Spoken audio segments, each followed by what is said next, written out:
Dear Blue Devil graduate, your journey here has been a long one.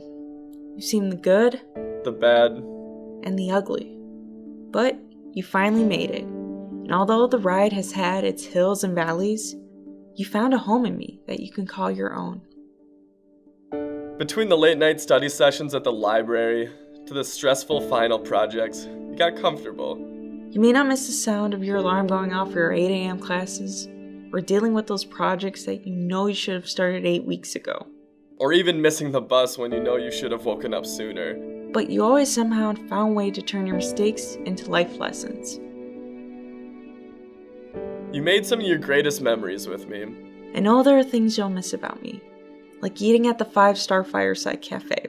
Okay, they're not exactly a 5-star restaurant, but they're pretty close. And they sure know how to make a mean breakfast sandwich. Going to concerts and movies with your friends? For free. Staying up all night and getting the A you wanted. Trudging up Bowman Hill. And getting your workout for the day. Look at where we are now. You made it. This Saturday, you'll walk across that stage. And I'll be watching. I know it's been a long run. I'm so proud of how far you've come.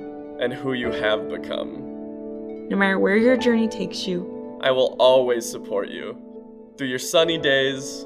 Through your storms. Until the day you walk across the stage, and the days beyond that. I will always be proud of you. I will always stand by you. With all of my love. And all of my hopes for you. I wish you only the best for your journey moving forward. Sincerely, Stout.